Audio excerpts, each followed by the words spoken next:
Waislam tusipende mteremko. Waislam tusipende mteremko. Waislam tusipende dezo. Waislam tusipende kitonga. Hii ndio anwani ya khutba yetu ya leo, na huenda anwani ya khutba yetu ya leo ikawa ina ukakasi kidogo kwa sababu ya kichwa cha habari namna kilivyokaa. Lakini Waarabu wanasema idha urifa sabab batala alajab, sababu ikifahamika basi mshangao unatoweka. Nini sababu ya anwani hii ya khutba yangu ya leo? Kwa nini nimekuja na anwani ya khutba isemayo Waislamu tusipende mteremko? Kwa sababu Waislamu wengi tumekuwa ni wenye kujisahau. Waislamu wengi tumekuwa wenye kughafilika na mambo mbalimbali katika dini yetu tukufu ya Uislamu. Waislamu wengi tumeghafilika na suala zima la ibada ya kuchinja. Hata wale wenye kumiliki 1,500,000, 170,000, 180,000 hadi 200,000 wa mbuzi mmoja kwa mwaka mzima mara moja, wameghafilika na ibada hii ya kuchinja. Na hatimaye kila mtu anajitoa katika swala zima la ibada hii ya kuchinja, kana kwamba ibada hii ya kuchinja haimuhusu. Ibada hii ya kuchinja yeye hahusiki nayo. Akisikia kuchinja anadhani mamilioni ya pesa. Kumbe mbuzi wa Vingunguti hata akipanda hawezi kuzidi kuanzia 1,500,000 hadi 200,000. 1,500,000 hadi 200,000 kwa mwaka mzima kuitoa kwa ajili ya Allah. Ukawa una kichinjo chako, una mbuzi wako au una kondoo wako.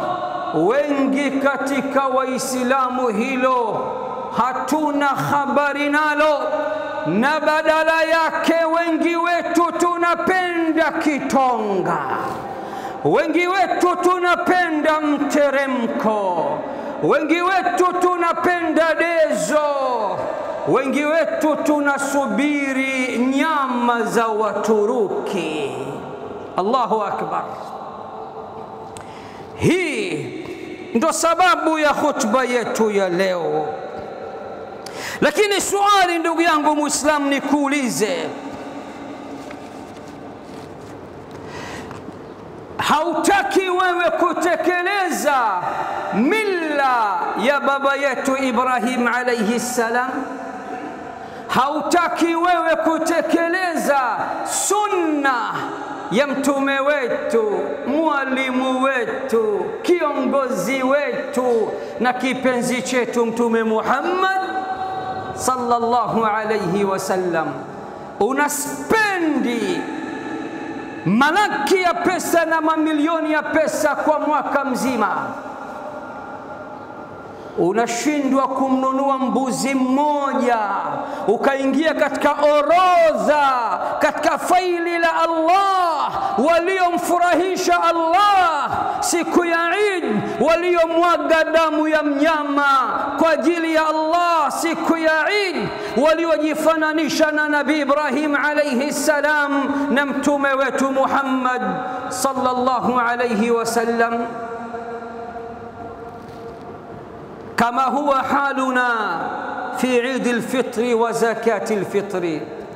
na hili pia linajitokeza mara kwa mara katika Eidul Fitri. Subhanallah, wengi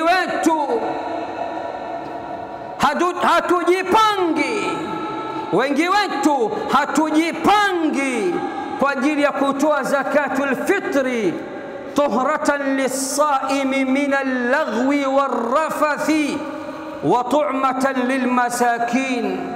Bwana Mtume Muhammad sallallahu alayhi wasallam ametuambia toeni zakatul fitri enyi waislamu, enyi wafungaji.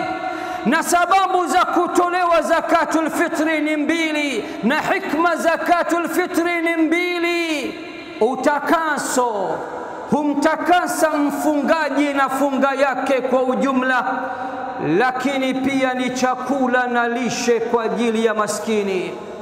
Waislamu wa zama hizi aka wazee wa mteremko, wazee wa kitonga, wazee wa ndezo, wazee wa burebure, wengi wetu tuko hivyo. Hatuko tayari hata kutafuta shilingi 6,250 za Kitanzania tukanunua mchele wa kilo 2.5, mchele wenye thamani ya shilingi 2,500. Piga hisabu, 2,500 mara 2 shilingi 5,000. Kilo 2.5 maana yake chukua 2,500 igawe mara 2 utapata 2,250 kama sikosei. Total kuu, jumla kuu ya zakatul fitri ya muislamu mmoja shilingi 6,250 ili funga yake ipande kwa Mola wake hali ya kuwa inang'aa, inameremeta. Hayuko tayari. Utasikia 10 la mwisho, wazee wa kitonga, wazee wa mteremko, wazee wa dezo wanaweka booking mapema, usinisahau zakatul fitri yangu. Zakatul fitri ya babu yako gani? Mbona na wewe unahusika? Mbona zakatul fitri hikma yake ni kumtakasa mfungaji na funga yake? Hutaki utakasike wewe? Hutaki funga yako itakasike wewe? Hal kadhalika tukifika katika Eidul Adha, hata wale wenye uwezo wa kupata 1,500,000, 1,70,000, 1,80,000 hadi 200,000 potelea pote, wafanya biashara wenye tamaa wa Vingunguti na maeneo mbalimbali wanawakomoa Waislamu katika kupandisha bidhaa wakati wa Eid, hasa Eidul Fitri na Eidul Adha. Utaona mbuzi wa shilingi 90,000 mpaka laki10 sasa anauzwa 200,000. Potelea pote, hata akiuzwa 300,000 kwa mwaka mzima unatoa 300,000 mara moja. Familia yako ifurahi, uingie katika orodha ya waliotekeleza mila ya Ibrahim, baba wa tauhid. Ukaingia katika orodha ya wale waliomuiga Bwana Mtume Muhammad sallallahu alayhi wasallam, na hilo pia linatushinda. Waislamu, tusipende mteremko. Waislamu, tusipende dezo. Waislamu, tusipende kitonga, bali tujitahidi tuchinje katika Eid hii, Eidul Adha, na wala tusisubirie nyama za Waturuki.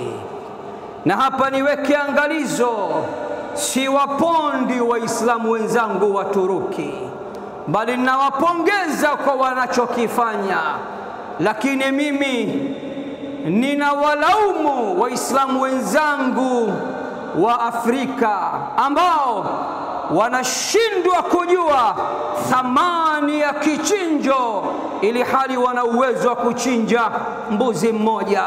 Bwana Mtume Muhammad sallallahu alayhi wasallam katika mafundisho yake, familia nzima mbuzi mmoja au kondoo mmoja. Ukisema tuko wengi shekhe, huyo mbuzi mmoja atatafunwa na watoto tu, itakwisha. Si vibaya ukaongeza mbuzi wawili, watatu, watano, madama wasaa wako unakuruhusu na uwezo wako pia. Lakini sheria imesema kwa yule mwenye uwezo anawajibishwa mbuzi mmoja. Umejikuta mko wengi kweli kweli, ongeza mbuzi, hakuna tatizo katika hilo. Kwa hivyo basi, familia moja ni mbuzi mmoja, familia moja ni kondoo mmoja. Lakini tukija kwa mzee ngamia na ng'ombe, Bwana Mtume sallallahu alayhi wasallam katika mafundisho yake, familia 7 washe, ngamia mmoja na ng'ombe mmoja. Huu ndio Uislamu. Kama mnaona mbuzi mmoja hatoshi, vijana wafanya biashara chipukizi wa Kiislamu mlioanzisha biashara zenu ndogo ndogo na maduka yenu, na muomba Rahman aliyenyanyua mbingu pasi na nguzo akunyanyueni na anyanyue biashara zenu.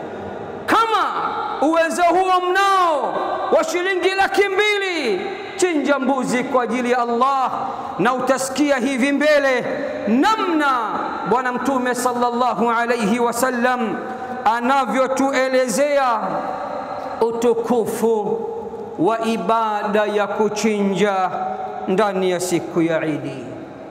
Ndugu zangu Waislamu,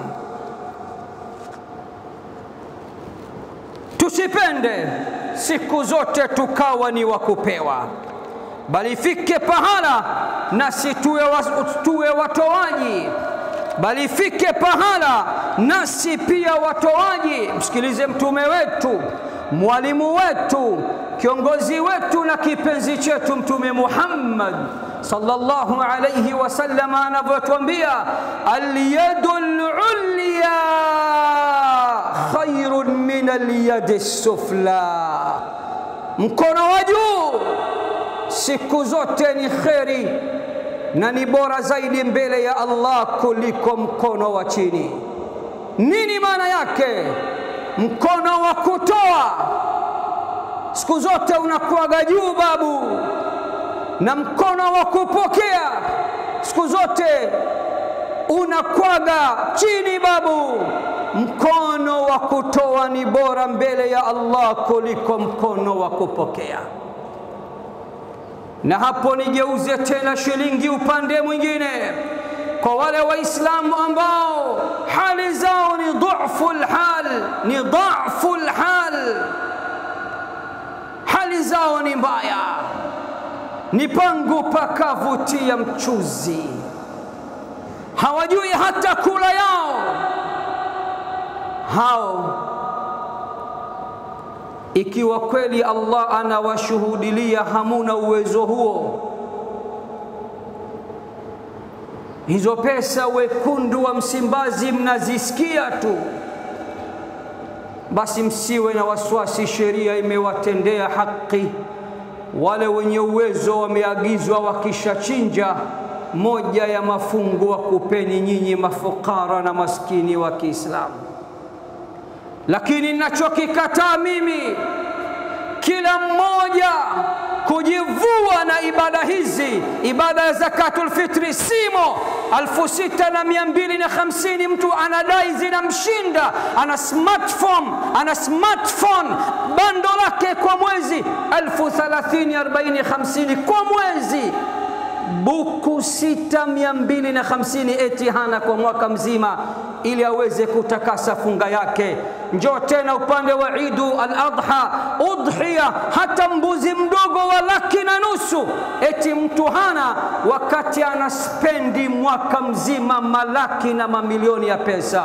Wewe sio maskini wala fukara, wewe umezoea mteremko babu, umezoea kitonga babu, umezoea dezo babu.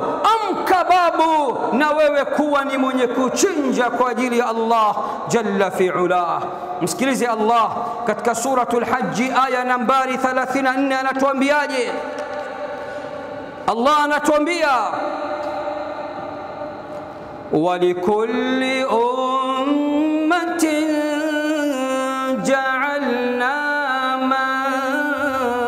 مَنسَكًا وَلِكُلِّ أُمَّةٍ جَعَلْنَا مَنسَكًا لِيَذْكُرُوا اسْمَ اللَّهِ على ما رزقهم من بهيمة الأنعام. نحكيك كلا أمة tumewajalia kichinjo chao. Kila umma tumewajalia ibada yao ya kuchinja ili kujikurubisha kwa Mola wao na ili wapate kutaja jina la Allah juu ya vile alivyowaruzuku kutokana na bahimatul an'am, yani wanyama wa mifugo, ngamia, ng'ombe, mbuzi na kondoo. Aya hii ya Qur'an imekwisha kata shauri, ndugu yangu, inatuambia kila umma tumewajalia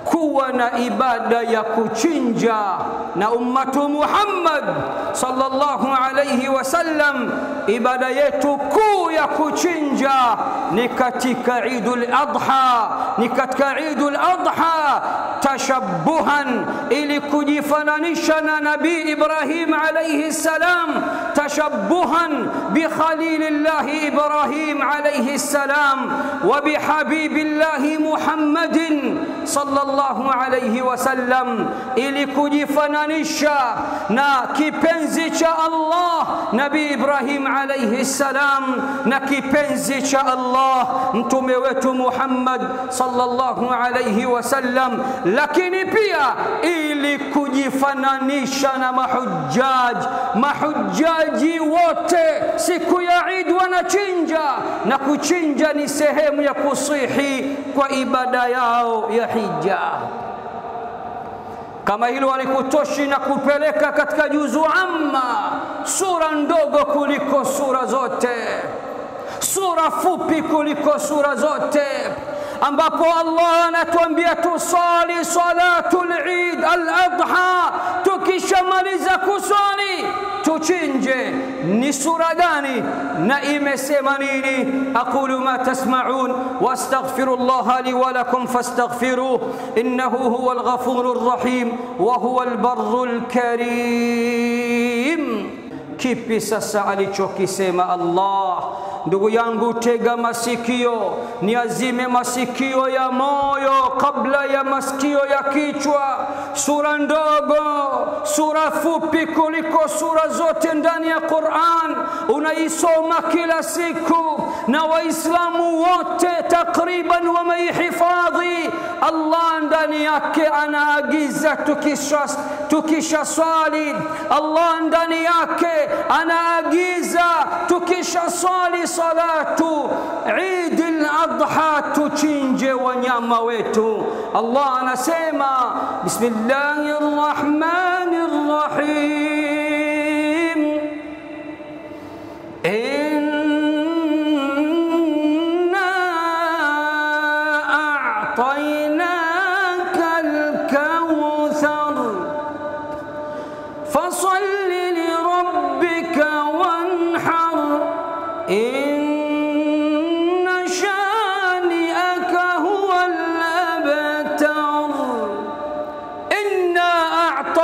a'tainaka al-kauthar, hakika sisi wewe Muhammad tumekupa mto maalumu unaoitwa Kauthar, maji yake matamu kuliko asali, meupe kuliko maziwa, atakayekunywa pafu moja tu hatosikia milele katika ummati wangu. Wengine wakasema inna a'tainaka al-kauthar, hakika sisi tumekupa khairi nyingi mno wewe Muhammad, fasalli li rabbika wanhar. Ulama utafsiri wakasema hivyo basi sali salatul Eid al-Adha kwa ajili ya Mola wako mlezi na uchinje, wanhar, na uchinje. Suala la kuchinja limetajwa ndani ya Qur'an, lakini angalieni maajabu ya Waislamu wa zama hizi. Angalieni Waislamu wa zama hizi, na kupeni mifano iliyo hai. Warabu wanasema wa bil mithal yattadhihu al maqal, mifano hufanya maneno yawe wazi na sentensi ziwe wazi zaidi. Huyu mzalamu mwenzangu, huyu waukae mwenzangu, huyu anayesema hana uwezo wa kuchinja, anasubiri nyama za dezo. Mnajua mara ngapi anachinja mwaka mzima kwa ajili ya mashaitani na marohani na majini na waganga na washirikina na watabiri na wachawi kwa ujumla. Unakwenda kwa yule anayeitwa mtaalamu, unakwenda kwa yule anayeitwa mtaalamu,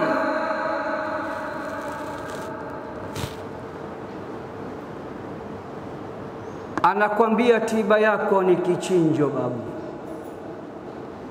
Waukae mwenzangu asemi mimi basi bwana, mimi ni fungu la kukosa, narudi zangu,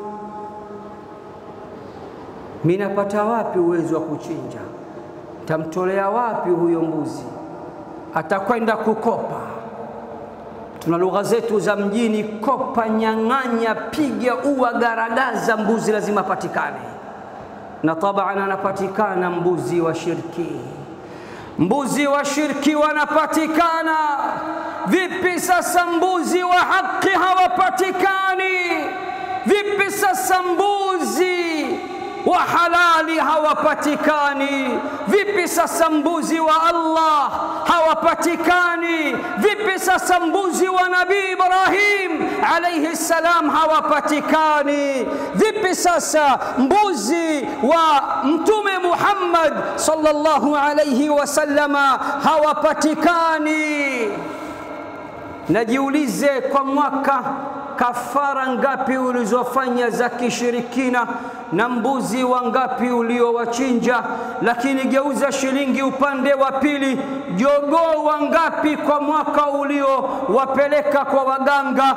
Piga hesabu jogoo wale kwa mwaka mara ngapi, ni sawa na mbuzi mmoja pengine. Ndio utakuja kuona sisi bado hatujafahamu falsafa ya kuchinja kwa ajili ya Allah, falsafa ya Eid hii ya kuchinja. Uwezo tunao, penye nia pana njia, tukitaka tunaweza. Mbona tunaweza kuchinja kwenye mengineyo, tunashindwa kuchinja kichinjo cha Nabii Ibrahim alayhi salam na cha Mtume Muhammad sallallahu alayhi wasallam, na kichinjo tulichoagizwa ndani ya Qur'ani tukufu. Twende katika sura ya 4, suratu twende katika sura ya 6, suratul An'am, aya nambari 162. Msikilize Allah anasemaje. Allah anasema قل إن صلاتي ونسكي ومحياي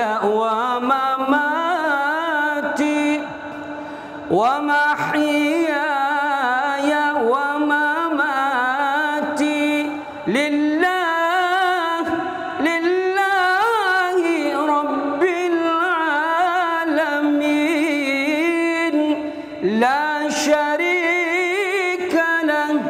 وبذلك أمرت وأنا أول المسلمين.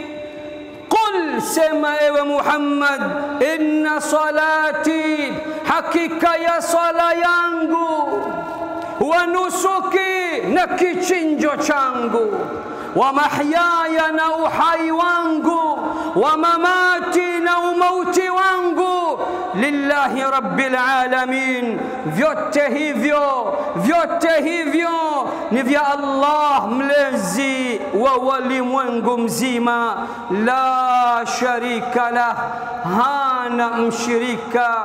Wa bidhalika umirtu, na kwa hayo nimeamrishwa mimi Muhammad, wa ana awwalul muslimin, na mimi Muhammad ndio muislamu wa awali kabisa, wa kwanza kabisa kuwa muislamu.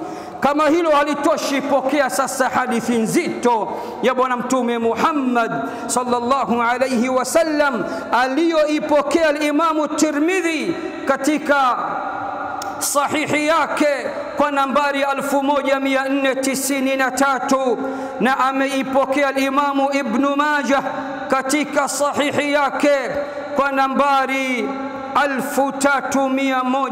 1326 من حديث أم المؤمنين عائشة رضي الله تعالى عنها وأرضاها. سكيليزا سيموليزي الرواية aliyotusimulia bibi Aisha radhiyallahu anha. Bibi Aisha anatuambia anna an-nabiy sallallahu alayhi wasallam qala, bwana mtume Muhammad sallallahu alayhi wasallam ametuambia, ma amila ibnu adama yawma an-nahri amalan ahabba ila Allahi min hiraqati damin. Allahu akbar. Sikize bwana mtume sallallahu alayhi wasallam anavyokuambia. Bwana mtume anatuambia, mwanadamu hajapatapo kufanya amali nzuri zaidi, tukufu zaidi, kubwa zaidi, yenye kupendwa zaidi na Allah siku ya Idi ya kuchinja, kuliko pale alipomwaga damu ya mnyama, yani kuliko kuchinja. Nini maana yake? Maana yake katika siku ya Eid hakuna amali ambayo Allah nambari 1 anaipenda siku ya Eid kuliko kuchinja. Kama hili alitoshi, sikiliza sasa bwana mtume sallallahu alaihi wasallam, wewe uliohangaika ukadunduliza, wewe uliokubali kumega bajeti yako ili mradi uingie ndani ya orodha ya wachinjaji mbele ya Allah subhanahu wa ta'ala. Sikiza bwana mtume anasemaje, mbuzi wako hatoondoka patupu, mbuzi wako hatopotea patupu. Sikiliza sasa mtume anavyotuambia. Mtume anasema, wa innahu la yati yawm alqiyamah, na huyu mnyama aliyechinjwa, na huyu mbuzi wako, kondoo wako, au ngamia wako, au ng'ombe wako, kichinjo chako kitakuja siku ya kiyama kikiwa kamili kabisa, biquruniha, kichinjo kitakuja na mapembe yake kamili, wa adla fiha, kichinjo kitakuja na kwatu zake zote na kucha zake zote, wa ash'ariha, kichinjo kitakuja na manyoya yake yote kamili, ili kuwekwa katika mizani yako ya mema yako siku ya kiyama. Subhanallah.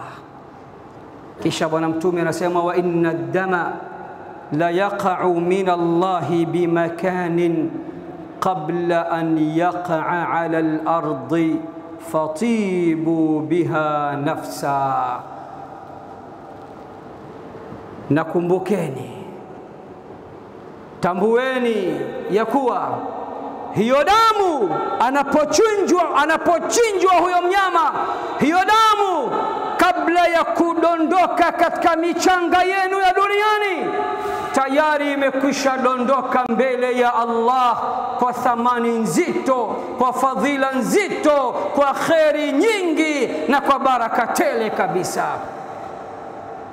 Fatibu biha nafsa, basi furahieni kichinjo chenu. Ndugu Waislamu, nikiwa mwishoni mwa khutba yangu niwakumbushe hadithi aliyoipokea Imamu Ahmad katika Musnad, hadithi nambari 8273, na ameipokea Imamu Ibn Majah kwa nambari 3125. Sikiliza ndugu yangu, pokea ndugu yangu, wewe mwenye kuchungulia senti zako, bakhili wa mabakhili, chuma standardi, hutaki hata kuchomoa 200 ukaweza kumchinja mbuzi kwa ajili ya Allah siku ya Eid, na familia yako ikafurahi, majirani zako wakapata kitoweo, mafukara maskini ukawafurahisha siku ya Eid. Wewe kazi kuchungulia pesa zako hizi. Sikiliza Bwana Mtume Muhammad anavyokukana, sikiliza Bwana Mtume Muhammad anavyokukataa katika hadithi hii aliyoipokea Imam Abu Huraira. Bwana Mtume sallallahu alayhi wasallam anasema, man wajada sa'atan falam yudahi fala yaqrabanna musallana. Allahu akbar, Allahu akbar.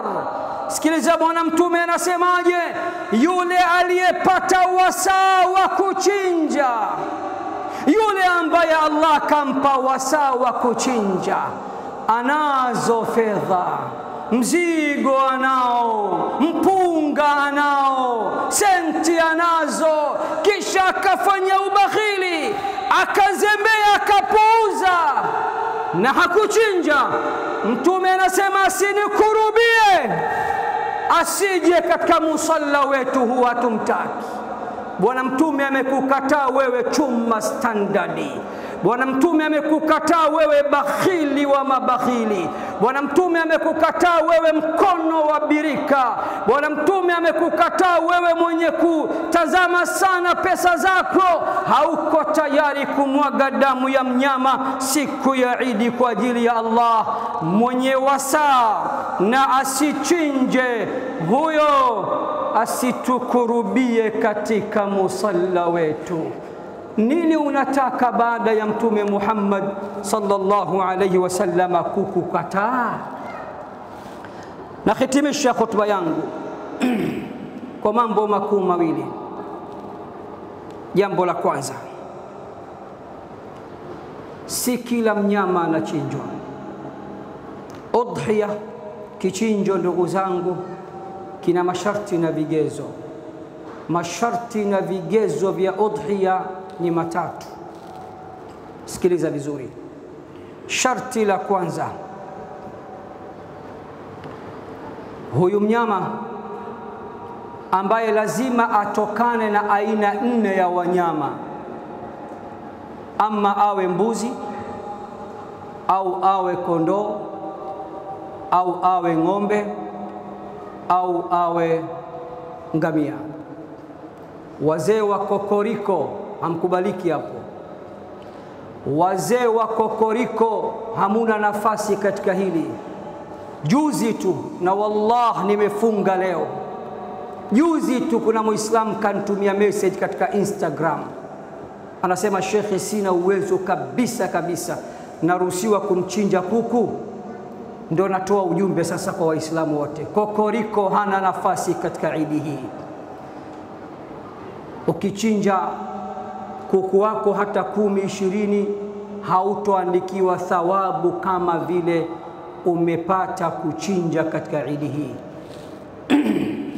bali utaishia tu kufaidi nyama za kuku. Wanyama wanaotakiwa kuchinjwa ni hawa 4 Waislamu: mbuzi, kondoo, ng'ombe au ngamia. wanyama wawili, ngamia na ng'ombe, tunatakiwa tushare familia 7. Wanyama wawili, mbuzi na kondoo, familia moja moja, hakuna share. Sasa hawa wanyama ili wakubalike kuwa udhiya, sharti la kwanza lazima wafikie umri wa kisheria wa wao kutakiwa kuwa udhiya katika Eidul Adha. Usijiendee tu.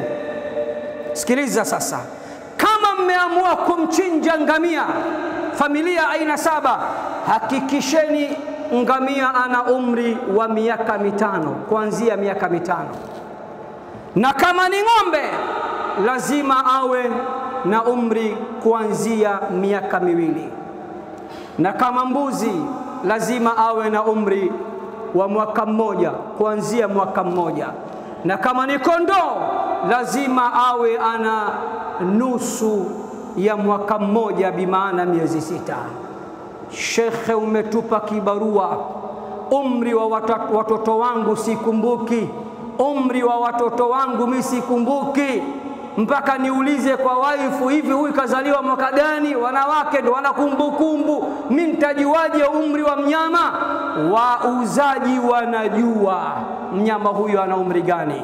Akikuchakachua huna dhima, udhiya yako imepokelewa na inakula kwake. Hilo ndugu zangu ni la kwanza. La pili, mnyama yule lazima akosekane na kasoro 4. Lazima aepukane na aibu 4, kasoro 4. Kasoro ya kwanza kama alivyosema bwana Mtume sallallahu alayhi wasallam, al-awra'u al-bayyinu awaruha, asiwe chongo. Lakini Mtume kaweka angalizo, asiwe chongo kiasi ambacho ule uchongo wake uko wazi. La kwanza.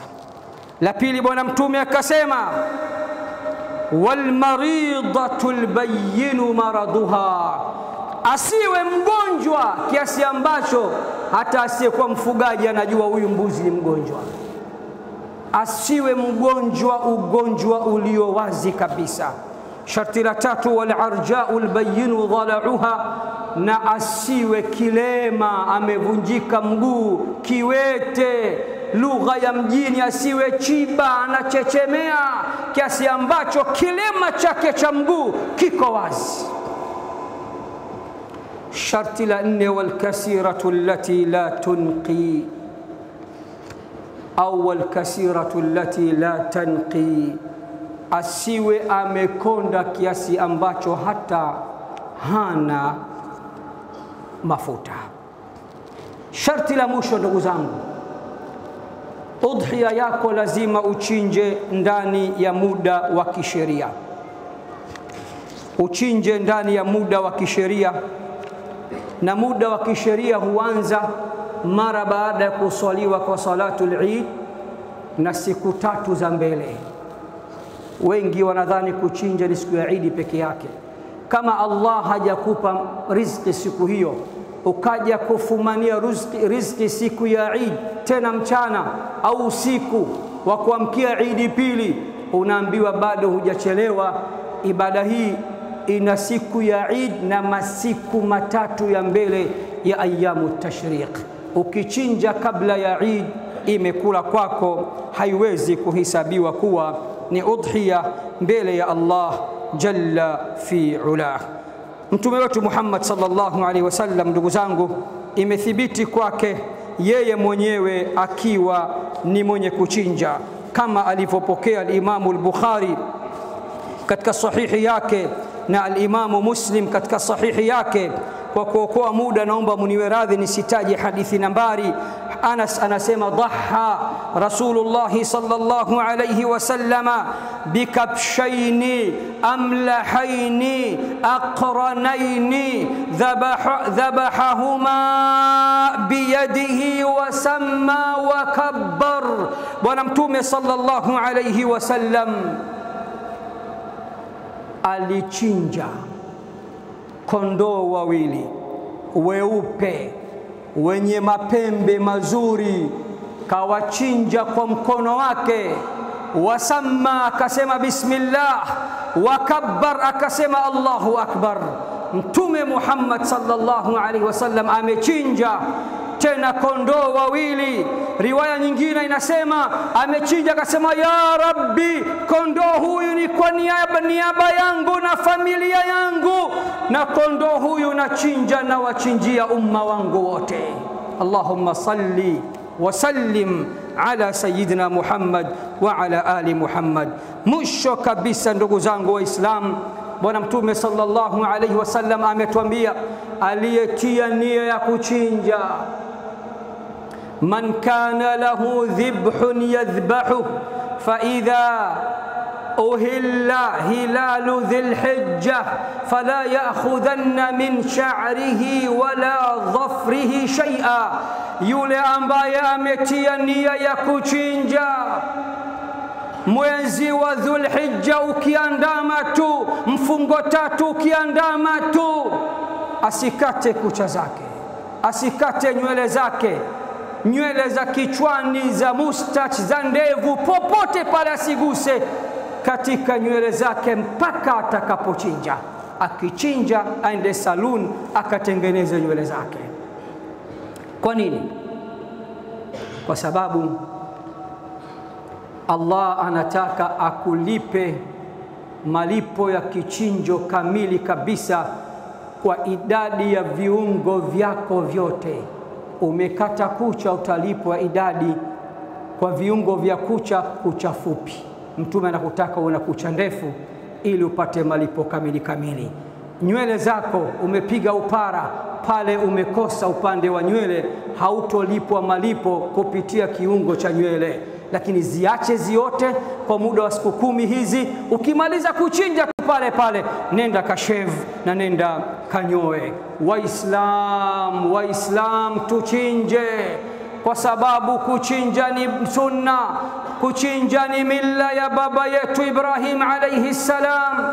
Waislam tuchinje, kuchinja ni sunna ya mtume wetu Muhammad sallallahu alayhi wasallam. Waislam siku zote tusiwe wenye kusubiria tu nyama za wafadhili, bali sisi pia tuwe wafadhili, sisi pia tuchinje. Qur'ani imesema mkishachinja fakulu minha wa at'imul ba'isa alfaqir. Aya nyingine ikasema fakulu minha wa at'imul qani'a wal mu'tar, muyagawe katika mafungu yafuatayo. Fungu la kwanza, kuleni nyinyi ndio kwanza, kuleni nyinyi kwanza. Fungu la pili, kawalisheni wale wenye shida na wale mafukara. Aya nyingine ikasema wapeni hata wale waliokinai na wale waliokata tamaa. Gaweni nyama kwa nguvu kwa Waislamu wote, hasa ambao hawakujaliwa siku hiyo kuchinja. Tuchinje Waislamu, tusipende dezo Waislamu, tusipende mteremko Waislamu, tusipende kitonga Waislamu, tusisubirie nyama za wenzetu Waislamu. Hum rijalun wa nahnu rijal, wao ni watu na sisi ni watu. Wao kama wana uwezo wa kuchinja, sisi kama tunaamua penye nia pana njia tunaweza kuchinja. Na muomba Allah kwa utukufu wake na kwa rahma zake na baraka zake atufungulie milango ya riziki ummatu Muhammad. Allah, nakuomba kwa rahma zako na baraka zako tufungulie milango yote ya riziki. Allah, tufungulie milango yote ya khairi. Allah, tufungulie milango yote ya baraka. Allah, tufungulie milango yote ya kabul. Allah, tufungulie milango yote ya baraka. Allah, tufungulie milango yote ya utulivu. Turuzuku bighairi hisab, kwani hakuna anayeweza kuturuzuku bila ya hisabu wala ya idadi illa wewe. Tuwezeshe Waislamu tuweze kutoa na tuweze kuchinja katika idi hii ya kuchinja, na tuweze kusaidiana wenyewe kwa wenyewe. Fadhakkir innama anta mudhakkir lasta alayhim bimusaytir.